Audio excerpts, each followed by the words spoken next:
See if we can get that. Okay.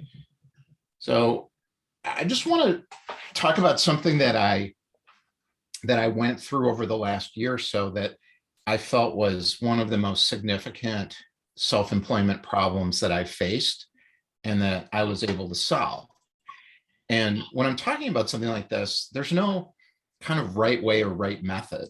All I can do is talk about my own personal experience, and hopefully it's helpful, to somebody else. And what I saw with me a few years ago was that I thought productivity and work was about being responsive. So I'd always been in like client-facing kind of businesses, and being responsive and immediately dealing with other people's issues was the way I measured how well I was doing. And it was fine. I don't think there's anything wrong with it. It worked okay at the time. So I was in a Vistage group a few years ago. And if people don't know what a Vistage group is, it's a small CEO group. You get about 8 or 10 people. It's run by a Vistage chair who are usually former CEOs. And it's like a peer group. We talk to each other about what's going on. So we were having a conversation about productivity, and it was a great conversation. And then the next meeting, the guy who ran the group brought in a book by this guy, David Allen, called Getting Things Done. And I thought, okay, I don't need that because I'm I'm hyper responsive, right? So, I get stuff done and fine. And what was funny about it is this is like a 250-page book for people who can't see straight because they're running a $30 million company and they can't manage it. So he's saying basically, read this 200-something page book with this complicated system that you have to follow so you will have time to read this book. So I'm kind of like watching this whole thing and I'm thinking, well, that has nothing to do with me. Well, what happened last year or 2020 was, as I got into turning my business over to somebody to run, partner to run, and getting into this one and trying to figure this out, was that I had to think differently about how I worked, because to make it work, I had to start adopting more high performance people behaviors and habits. And I wasn't about organization. It was just about high performance. So I think that I wasn't doing that, but I didn't really know how to change it. But I felt like, oh, I got to do something here. So I started exploring the world of high performance. So some of these podcasts, Rich Roll's podcasts, and watching videos and talking to people and trying to figure out, how do I do all this stuff, reading all the habit books and things like this. And I'm working through these ideas, and I'm starting to feel some traction. I'm starting to feel some changes. And I developed a personal practice every morning for an hour and sort of checked in with myself. I started doing Tai Chi again. I started meditating, all these kinds of things that we all do. And it was working, but what I found was most days, and I did a lot of strategy work. So a lot of stuff from Richard Ramelt, if people know him, he's a really good strategist, good strategy, bad strategy. Find 1 or 2 pivotal objectives whose accomplishment leads to a cascade of favorable outcomes. That's what he talks about. So I worked through that strategy process, and Dave and I are reading different strategy things, trying to figure out how should we do strategy? How should we teach it to other people? All this. But I'm sitting in front of my desk every day and I'm trying to figure out, what should I do right now? I couldn't figure out what to do all day long. And that was where the problem is. So I thought, all right, there's another level. I have to change my organizational methods of how I just like run the day, basically. And it's not about habits. That's another thing. So habits is about when you have an organizational method and system you're not following, when it's a good one, then you got to figure out the habit part. But I didn't even have a system. Like, I was just hyper responsive, but I had a good personal development practice now, good strategy. I knew what I should be working on. I just didn't have a good system. So I started using my calendar, and that really made a big impact. But we still had like Trello and to-do lists over here and all these software tools and, different things. And it wasn't really working. So what I'm going to do is just take a couple of minutes and go through kind of where I ended up. And this works for me. Will it work for other people? I don't know. I don't think that's the point. I think there's principles of things that matter, and there's frameworks of things you can build your own system upon. So you got to find the framework that works, but you have to follow certain principles. And I'm not going to go through, 7 highly effective or whatever habit. I think probably most people on the calls probably read that in those books. But what worked for me. So is my screen sharing here? It is. It is. Okay, good. So there were really 3 types of things I needed to do. And I would recommend this to everybody is, first, there's got to be a way to check in with yourself every day. So some people call it meditation. You can call it whatever you want. It doesn't matter. It could be taking a walk, but there's got to be some planned personal time where you figure out what is going on inside me. So I call that personal practice on my calendar, and I have a calendar block for it from 5 to 6 a.m. in the morning. And I know what that is. So you have to know the day before what you're going to do the next day specifically and where you're going to do it. For me, that was really, really important. I started this personal practice September 20th of 2020. And it's not that I have to do it every day. It's that I have to maintain the habit of doing it every day. There has not been a day where I haven't gone to the place where I do this and done something. Sometimes it's just 5 minutes if I sleep in. I would rather sleep in if I don't sleep well than get up and do this and feel too tired through the day. But most days I do this. The second thing that was important for me was creative work. So I hear people all the time, oh, now I'm really busy. I got all these clients. I don't have time to do this kind of stuff. And then 6 months later, they lose the clients or the changes, and then they got to go start over again. So being hyper responsive to other people never gets you where you want to get.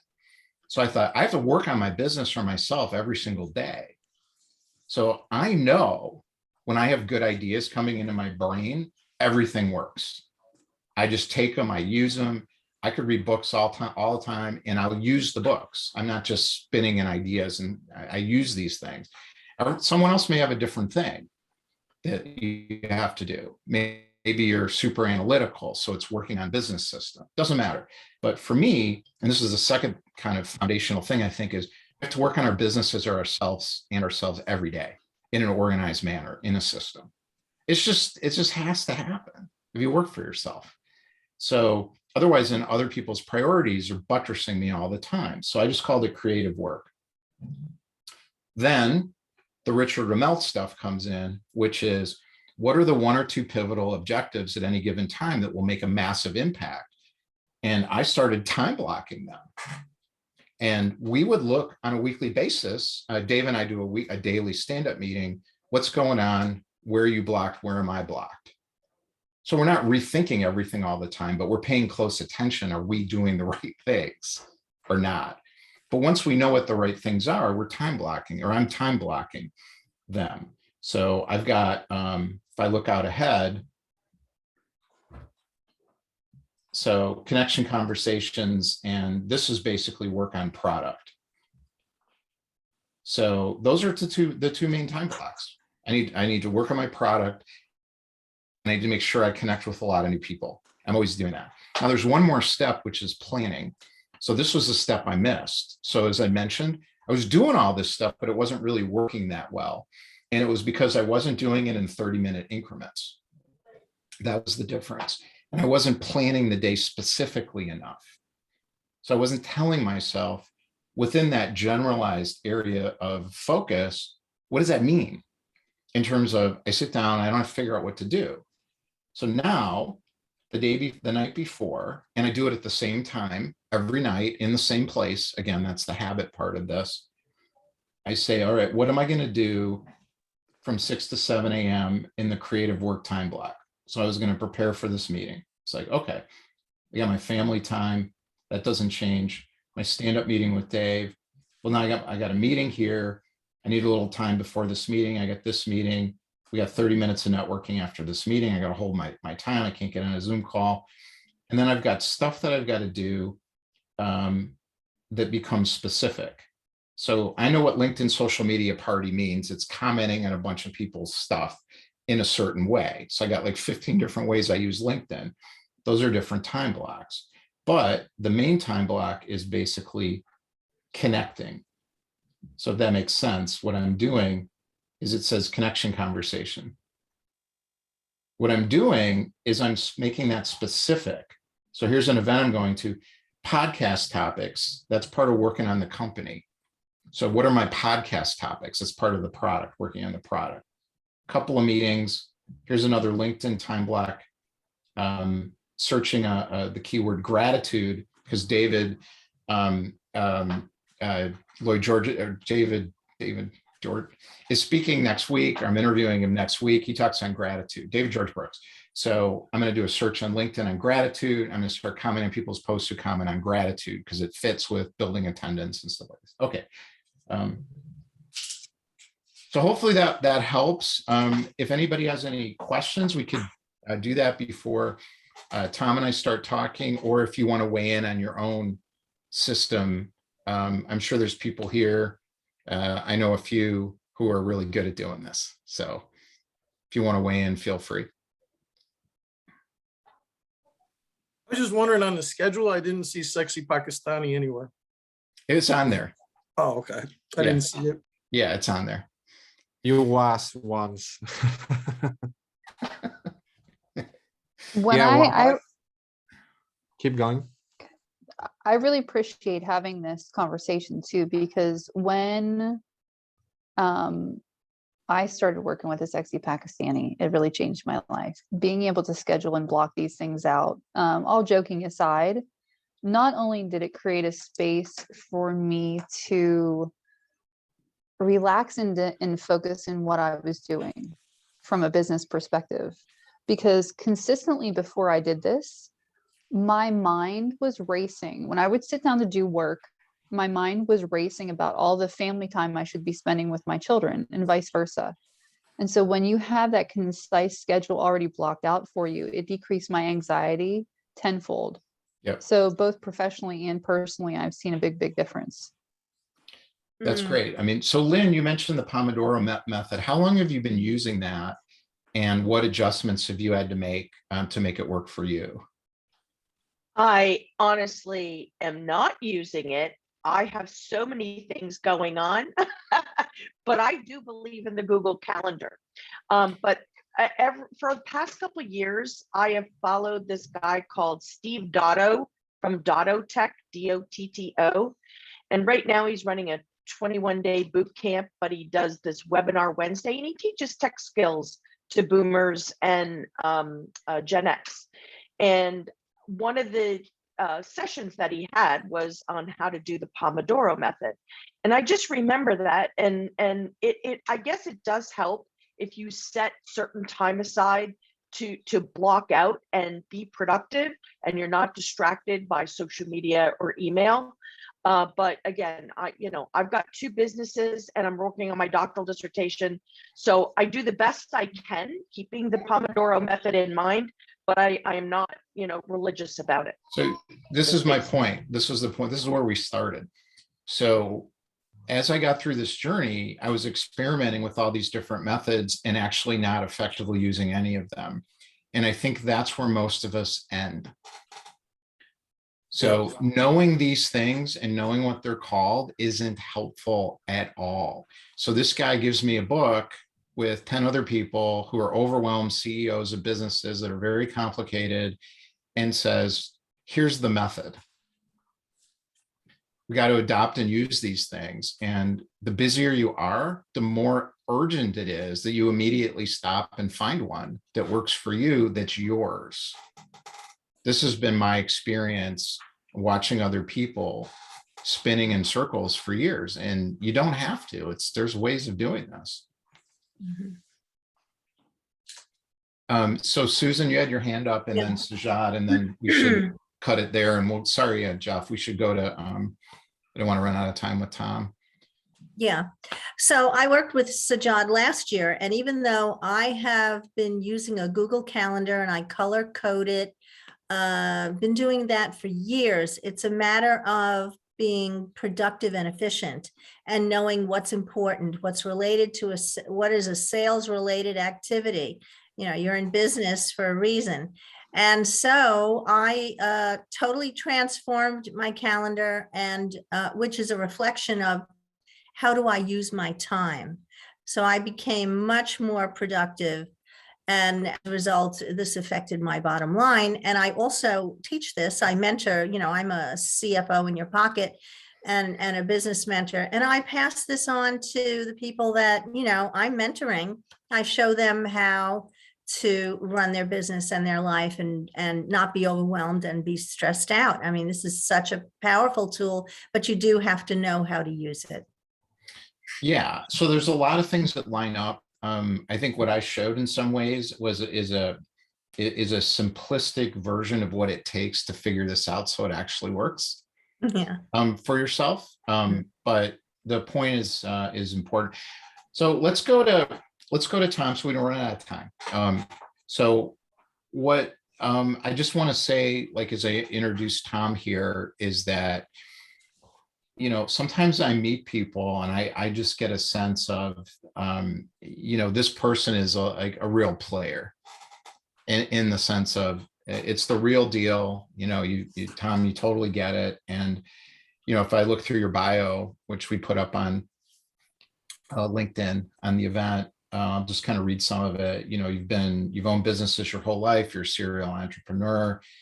You pioneered a lot of really complex of solutions. You've pioneered solutions to some really complex business problems. So going back to the 80s, founding national decision systems for advanced site selection, target marketing for CPG companies, getting on the Inc. 500, selling it in 1988 to Equifax. That's still going on, I guess. AC Nielsen is using it. And then in the 90s, starting VistaInfo, real-time geo-targeted property risk sell info to banks, insurance retailers, home buyers, and then that company going public on the NASDAQ. And I love this one quote of Tom, was an Individual Investor magazine. Tom is one of the 5 best undiscovered CEOs in the US.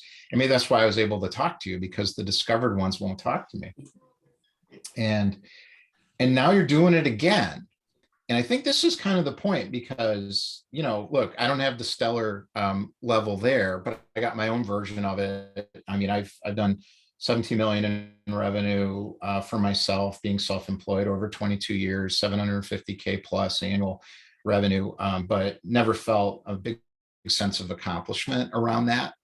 And I think you feel a sense of accomplishment around what you do. But when we were talking, a lot of what you were talking was getting to that destination isn't really what you think it is once you're there. That destination is not what you think it is once you're there. So there's some people on the call who've gotten to that like business or professional destination. I'm sure there's a lot of people here who haven't as well. I've had that feeling of getting there, and sometimes a feeling of not having gotten there, but it's not the point in a lot of ways. So I think that's where our conversation's going. So I'm just curious if, how you want to share kind of your experience about, you know, kind of building all of these things and what it really meant as you became more successful. Well, one thing I've learned, Larry, is not to read your own press clippings, because it will put you off track. Once you start believing what you read, you're done. You might as well hang it up. But it's been a fun journey, and I really enjoyed our conversation a few weeks back, where I said the formula is the same across my experiences, and that formula is find a problem. If you can solve the problem, great. If more than one person has that problem, then build a system to solve the problem efficiently, and you may likely have a company or have a market and therefore an opportunity around which to build a company. So each one of these experiences that I had and still having all started out with the same skeletal frame. There's a problem back in the 80s. People are opening businesses, retail businesses, and some do well and some don't do well. If they could figure out ahead how the ones that don't do well could do better, or could have done better if they weren't where they are, then everybody benefits from that, up and down the line, stakeholders, everyone. And we said, well, it's a problem. Let's create in this case, we created mathematical models to help differentiate between good performing and bad performing. And that led to working for most of the nation's retailers, installing these systems, training their people, and a very, very successful company. And so every one of my companies starts out with, who cares? Who's got a care? Got a care. Not that they have to care, but who has a care that represents a need, that represents an opportunity. And I mean, in the 90s, it was a similar thing. We were discovering all of these contaminated properties around our country back with Earth Day coming. This is a great topic. Back in the days of environmental consciousness being new, nobody wanted to put at risk opening a store or putting an insurance policy in place on a property that was previously contaminated or had a leaking underground gasoline tank or any of that. That's a problem. All we did was automate how you could determine that before you bought that property, before the bank put a mortgage on it, or you, the insurance company, took on the liability of cleaning it up by putting a policy in place on it. And that's just one example of systemizing, taking the steps to systemize the efficient solving of that problem, where each time you solved it, and this is an important segment, each time you solve the problem for someone by systemizing, the incremental cost of that next solution was on average lower than the previous costs on average. So that's where profits come from. We call that term operating leverage. I love businesses with operating leverage, meaning you systemize and the incremental margins go up. Absolutely. Yeah, so that's been the model of all of the endeavors that I've been in, companies, nonprofits. They all aim at solving a problem more efficiently than it's ever been solved in the past. One of the things that I think is interesting in the market right now, as opposed to, in a way, what you just said, going back to the 80s and 90s, where you were there was a bit of blue space there, it sounds like, because you're doing something in analytics that was still fairly new. Well, now it's massively saturated. So we're in the postmodern analytics world, if you want to call it that. I don't know, because everybody's doing it. So if you're coming in without a blue ocean kind of fully differentiated innovation, how do you do that then when there's so many other people who can solve exactly the same product or problem? Well, I'm very familiar with blue ocean strategy because I use it to decide where I go, where we go. It's also extremely valuable in communicating purpose to a team that you may be recruiting or building. So I'm very familiar with it. And in fact, I've applied blue ocean to my current company, whose name you've promoted, Best Ever Social. And we have a blue ocean that we see that we're flying under the other players solving a problem that they've that they've created, in fact, or added to. So your question is how do we find it? Man, I wish there were a way to answer that. If I had that answer, I'd be the king of the world. You know, how do you find these? The interesting thing is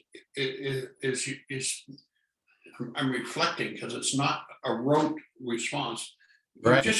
You gotta have your eyes open and your ears to the ground and be listening and engaging with people and Yep. looking for things that aren't working or things that have costs. I told you the story about how the associates that I was with in my first company went out and solved the problem of directing a phone call from a cell phone.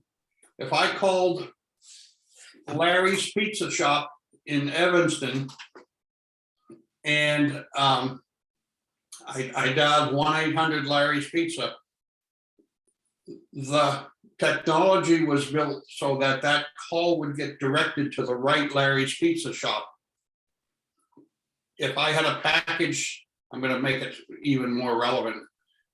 If I'm sitting here in my home in Southern California and I've got a package to send to Larry and I dial 1-800 FedEx, their package pickup line, that call would get directed to the truck nearest me who's picking up packages.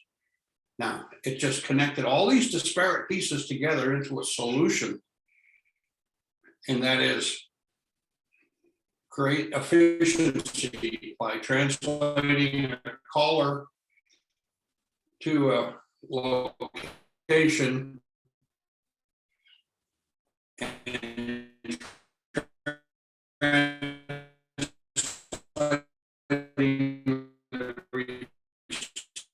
receiver to the closest that location, and now you've created efficiencies, save costs. It's I don't know if it's just two, but I think there's maybe two types of businesses. There's personal businesses, relationship of the founder, the kind of inspiration for the idea in the business to the market. And then there's businesses where you're putting together a product that is some kind of an innovation that impacts, like you said, on a problem, serious problem that no one else has solved or hasn't solved as well, or in a niche that hasn't been solved. So to answer the question, I'm answering my own question now about how I'm doing it in the personal side, not the tech side or the product side, but personal packaged leveraged products. That's kind of the world I'm playing in. And the way I'm looking at it is, if you know your truth, and in the movie The Matrix, they talk about, going down the rabbit hole. How deep does the rabbit hole go when you take the red pill? That's how I look at it. And that's about knowing your truth to me. Not, I think people may have missed that sometimes, but if you know your truth, you can bring out your truth, surround yourself with people who feel the same way, and understand them incredibly well by talking to them in a way where you get a lot of data. So it goes into a database, and we can analyze the data and figure out what desires do these people share that I like being around. What is the belief system that they share? What is the real problem? Right. How does it show up as a symptom? And then when you're building the company and the personal brand around that company, no one else can do it, even if you're doing exactly the same thing. Because I go around and I'm like, there's 500 million people doing what I'm trying to sell, building the same thing. It's the same, but mine is totally different because it's coming out of me, as opposed to just sort of an intellectual product building exercise. So that's my answer to blue ocean when there's no blue ocean, because there's no blue ocean for me. And I doubt it for most of the people on the call, there really is a blue ocean. Well, I totally understand. And I know some of the people on your call, we've talked in the past. So a big howdy to those of you who I've met before over the years. However, I was on a call yesterday and I reached out to someone as a result of that call, who had a tremendous intellectual asset that he had created 15 years ago. And man, there's several ways to look at this. I have an opportunity for him to deliver that intellectual asset if he productizes it. If he makes it so that he can teach 500 people in a company that serves 30,000 businesses. And the reason I go to the bottom line with this, there's been an enormous explosion of intellectual property, skills-based talent in the last 15 years. Okay, an enormous explosion, the tools to bring that forward like we're on today.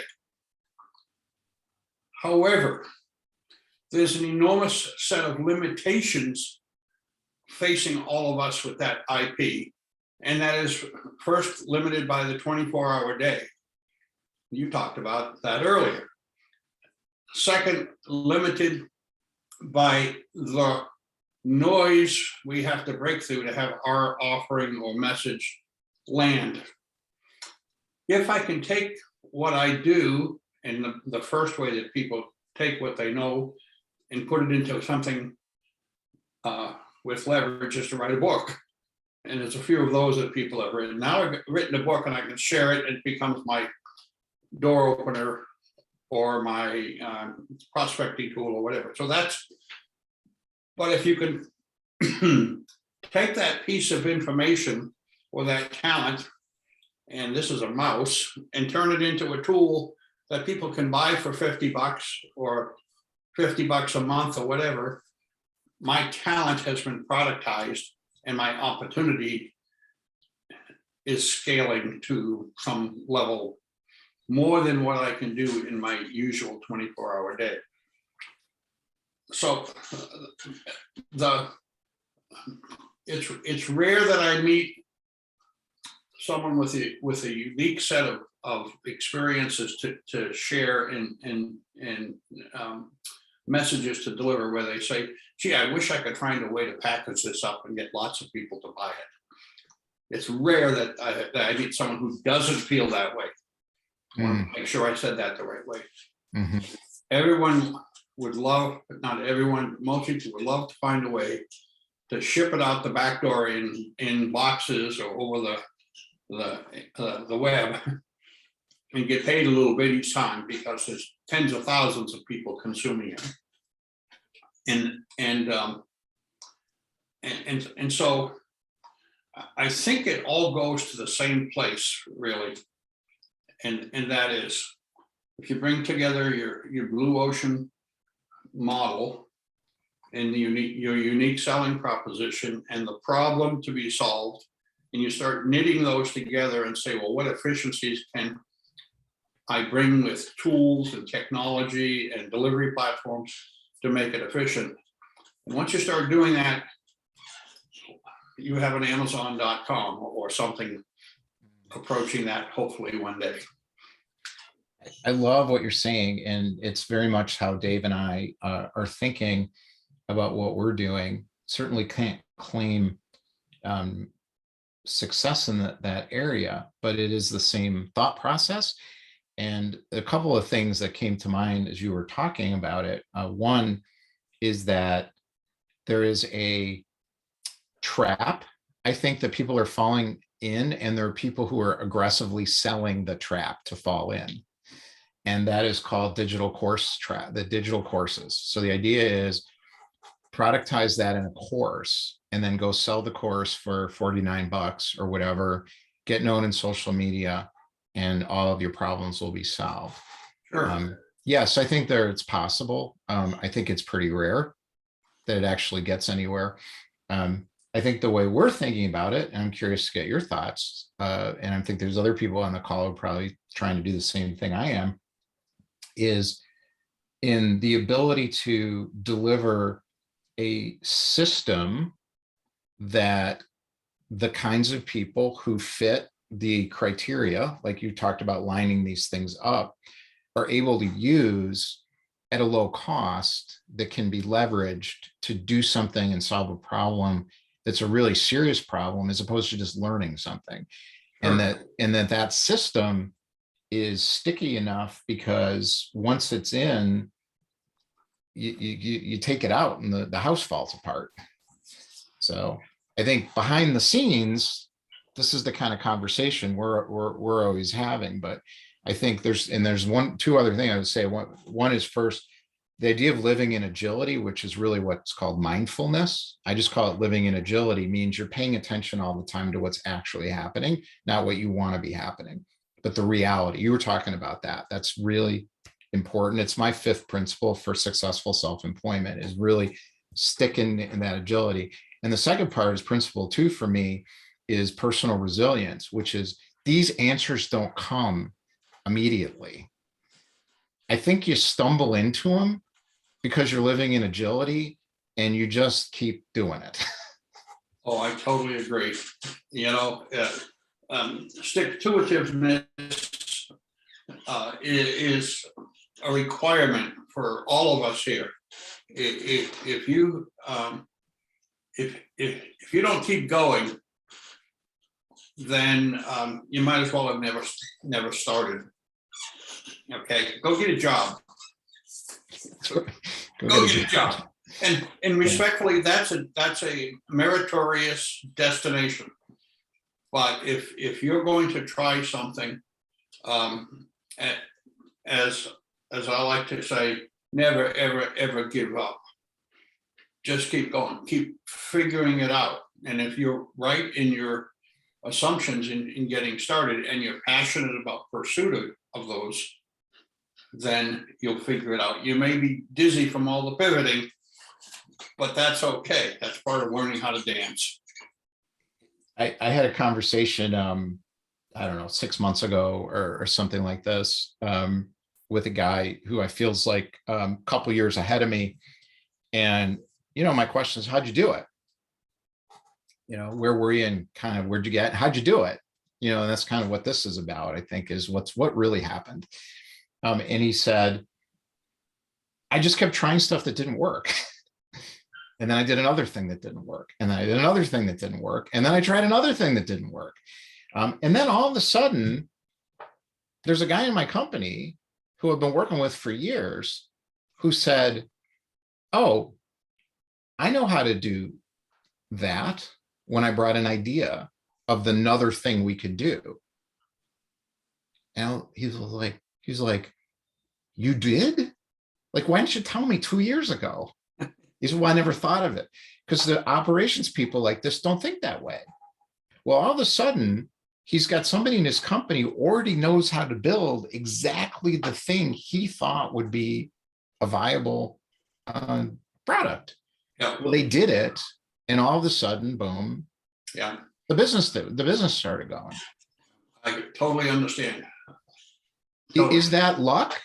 Is that an overnight success? I don't think so. I think it comes from living in a system of doing things in a certain way long enough. Let me give you an example. I have a story. It's an old story.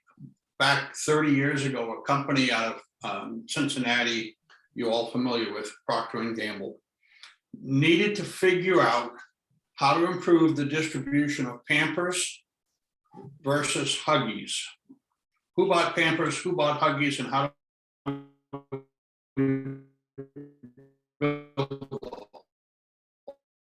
whole middle of the time to help them. However, all we did was help them uncover what they already knew. But to get that uncovered, they flew my team into Cincinnati and put us through a 3-day communication program called Total Quality Management, TQM. Mm-hmm. Deming, some of you are old enough to remember the TQM systems of those days.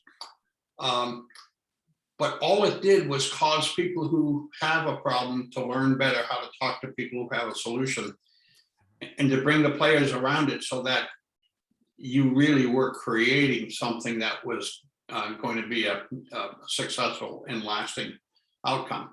And You know, they spend hundreds of thousands of dollars on us helping them talk to themselves. That's an amazing story. And it makes a lot of sense to me. And one of the things Dave and I are doing is Dave's an expert in constraint theory, systems theory, and we're applying constraints theory to self-employment to identify what problems need to be solved first, in what order, and how do you identify which problems need to be solved first and Sure. in what order. And it's a similar idea of, if you don't know the answers to those things, you don't even know what to talk about. So in my experience, what happens then is people buy solutions from providers that don't work. Yeah. And they don't even know how to explain to the other person who's going to give them their personal brand or their LinkedIn profile or their marketing system or their mindset training or whatever, what they need. Yeah, I totally agree with you. And usually the issues are only 6 inches wide. That's the distance between the ears. Right. If you can help get that distance closed amongst a team of people, man, you are going to really go to the moon. Yes. And I don't know why that is so hard, but it is, and probably always will be. So I'd like to bring some people up here. I see Randy, you put up your hand way back. So I know Randy, Randy's been on the board of a number of startups and businesses, and you've got a ton of experience doing this stuff too, and investing and advising and things like that. So curious to get your thoughts and comments, or if you have a question. Yeah, I just was going to, I guess, a comment and maybe a question too. What I've discovered in listening to, again, both of you, and the reason that I get on this program, the reason I pay attention, is that I buy into you, Larry, right? And I think that for a solopreneur especially, but for all businesses, finding the way to make a personal connection, finding ways to network yourself into situations, how do you distinguish if you're offering something that's very common or very similar to other kinds of things that are out there, maybe some nuance to it that makes it different, but it's so much about you as a person. And somehow finding a way to translate that to the people you want to do business with. So I'd be interested in asking, how does he do that? How do you accomplish that part of it? Well, thank you. It's almost as if I paid you to ask that question, and I didn't. I'm telling everyone I didn't do that. I didn't either.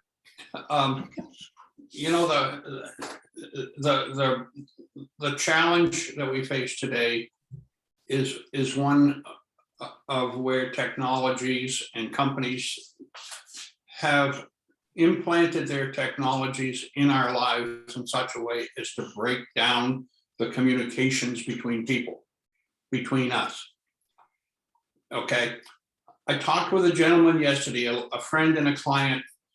He has a LinkedIn post that he put out about 2 weeks ago. He's got over 1 million views on his LinkedIn post. True story. He's usually got 20 to 30,000, but he hit some home run with what he did. And he said, yesterday, he said, Tom, all these people responding simply want to sell me their stuff. I don't have a way to convert, a good way to convert those who read my post into the ones who I could possibly turn into relationships. And that example is throughout our entire life. And it's worse because all of these types of companies now take your data and sell it or use it in ways that compromise privacy or safety or other things. So it's really a case of fundamentals. We've heard all the cliches. People don't care what you know until they know how much you care. And there's all kinds of extensions of that. My company in the last decade was called refer.com, teaching people how to build trusted relationships with the people who know the people you'd like to meet. Now, today some people call that networking. Well, it's not networking. It's relationship building where all the participants in that community, that it is a network, are helping each other. We have on the call a contract CFO, I think it is. The best way for a contract CFO to grow their business is to build a network of people who are already talking with the people who need to go from an accounting manager to a CFO, but can't afford one yet. There's a process that reestablishes the primacy of relationships.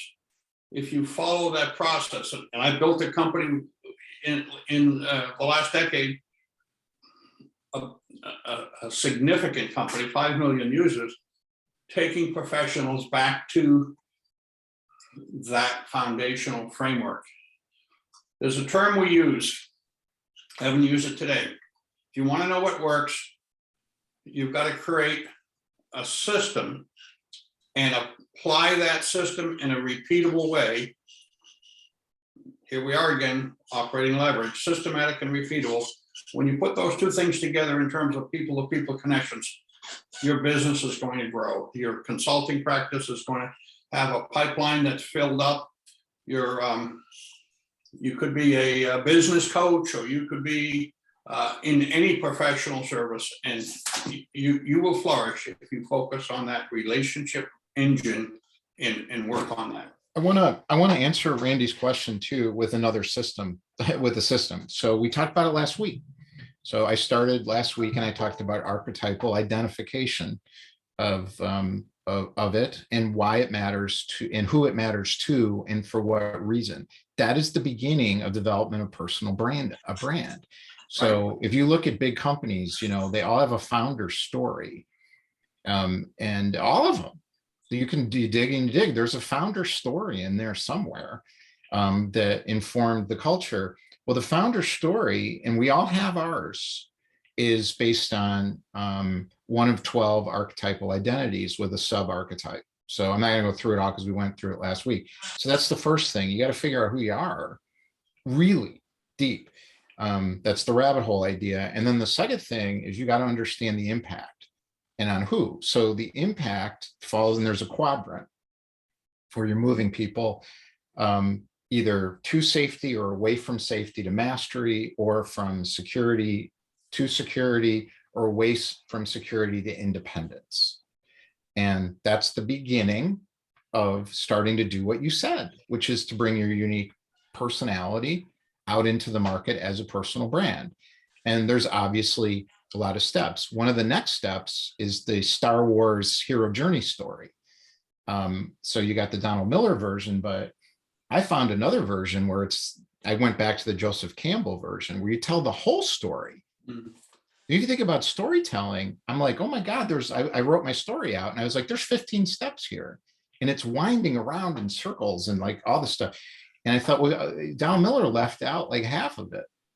So I'm like, well, I'm not going to leave any of it out. So I think these are foundational systems to do what you're suggesting. And then obviously there's leverage, and that's a whole nother problem that we're going into. So I don't know, Tom, you have a comment? We got it. I want to get Sajad in here.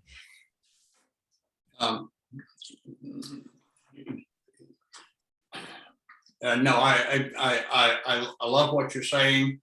And as I listen to Durand, I just say, you've nailed it with your question. So it's a great question. You know, most people under the age of 40 don't understand the connection between relationship and results because they've been brought up in a digitized environment. But if you look at the people on this call, by and large, you all know it inside and out. You know the importance of it, I think, in a better way. And as a result, you know, we lost something when we went totally digital in our lives. And then we gained something back in the sense of, with LinkedIn, for me, I never could have met the people I met and do the thing I'm doing right now without LinkedIn. I wouldn't have. absolutely. But using those tools to get back in touch with people. It's the people equation. People buy from people. Yeah. So anyhow, I see my dear friend Sajad. I'm 20. I'm just gonna make one really quick comment. I Oh, met sorry. Larry through a very close friend, a guy who used to work with me. Okay, he introduced me to Larry. Through Larry now, because he's systematized this into his program, I've now met a dozen people. Some that I'm doing business with, some that I have other kinds of actually religious relationships with. It's been remarkable. But that all came from a friend, an associate who introduced me to Larry, and then Larry just happened to have a system and went from there. So Yeah, and we've known each other for a couple of years now, I think, right? Yep, and that's how it works. That is exactly how it works. Now, the vast majority of people don't implement that process in a systematic and repeatable way, which is where I've built 2 companies now to help overcome that and help people to bridge those relationships in a continuous way. So Tom, I'm 28, but I appreciate the value of relationships. I had I think you guys missed out on a major part here, which is what you ended with, Tom, the 6-inch space there. And so I think that what both you said is very valuable. And it's like the personal and professional processes once you have the paradigm shift in mentality. And so 2 things of problems that I have with my clients. One, on the scheduling, they will, in their heads before we do it, think it's going to be very restrictive. And people enjoy living in chaos. And it's going to take away from my autonomy and freedom, whereas it does the opposite. But until there's a paradigm shift in thinking, then the intelligent things you guys said about personal and professional processes won't happen. On the business strategy part, with the mapping, that requires accountability. So people avoid leaving chaos and avoid creating accountability. So there has to be a overcoming of the fear, a paradigm shift prior to any of this stuff being useful. Yeah, and when I saw the chart where it said, the grid of one of the poles was safety to mastery, mastery to safety. So it's not one or pole is good or bad. It's they're both there. But to get to mastery, you have to leave safety. You can't change if you don't become uncomfortable, feel fear, and do something completely different. It won't work. So then people are like, oh, these systems don't work. I want to do the Pomodoro method. Oh, it didn't work. Oh, I want to do that. And it just goes on and on and on. And there's, and we're talking, reading the books and the whole thing. Enough, you got to be able to change your thinking about yourself for the systems to work, to go to mastery. And then you feel safety, and then you feel acceleration, which is what you're talking about.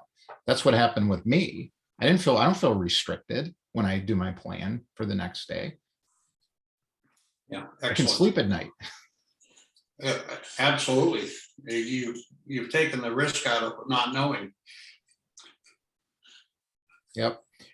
So we've got another a couple of minutes. Just a quick sort of announcement is if anybody wants to stick around, stay on the call. I'll do a couple of breakout rooms for a few breakout rooms for a half an hour. Any other questions here, or Tom, anything else you want to make sure that you draw wisdom you want to drop before you leave, before we're done? Well, thank you for that, Larry. You did suggest that if I want to give people my website to come and take a look at what we're doing today. Yeah, and I'll tell everybody. I went to your meeting. What was it, yesterday or Tuesday? No, it was Tuesday, I think, and it was really excellent. And I really just got to the point where I just won't go to any more networking events. I'm finished. And I spent the last few months scrolling through as many of them as I could find. And I just thought, all right, I'm done with this. Yours is not a networking event or group in that sense. And that is high praise indeed. And I have a few. I have a small list of groups that are not. They look like networking events, but when you go, I'm like, this is not a networking event. This is what it's supposed to be like. Yeah, we purposely declare we're not a networking company or networking don't host a networking event. We help you build your network and, turn your network into net worth, as you've heard. To me, networking events are places where people show up to simply see what they can get. Whereas in a network building event, people come together to meet, build trust, collaborate, and create win-win outcomes as they support each other. And I've built a platform, a software platform, and a series of meeting events like you've described in support of the people who are using the platform to help them grow and get better and better at it. So I'm gonna put into chat a message for people who may be interested in learning more. And there's an opportunity. It's a platform called Best Ever Social. And the whole purpose of it is to get people out of the noise back into relationships with them. And the blue ocean there is the noise and turbulence is at the surface of the water, the ocean. That's where the waves are. Let's go down a little deeper where the relationships are, because it's crystal clear and blue down there. And that's where we're helping people. We're in 30 countries already with this little new company. It's so powerful. So I thank you so much for doing this. It was really insightful. I learned a lot. And one of my big takeaways is this idea of just to keep plugging away at that system of what is that leverage of these ideas in repeatable frameworks that deliver a actual usable platform, as opposed to learning something different to solve that massive issue around being successfully self-employed, of getting to that point. And that doesn't just happen.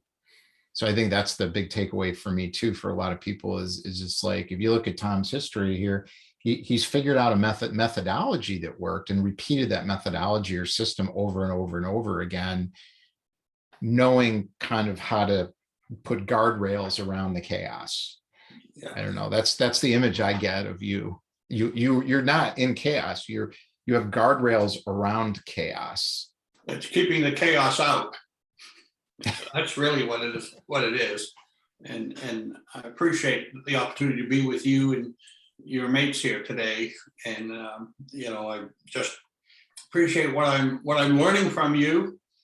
And I have to give a shout out to Sajad because you've just been a great new but great resource too. Thanks. I don't want you guys becoming better friends than we are, or I'm going to be jealous. Just so don't be talking to each other more than I talk to you guys. All right. So thanks everybody for coming. If you want to stay on,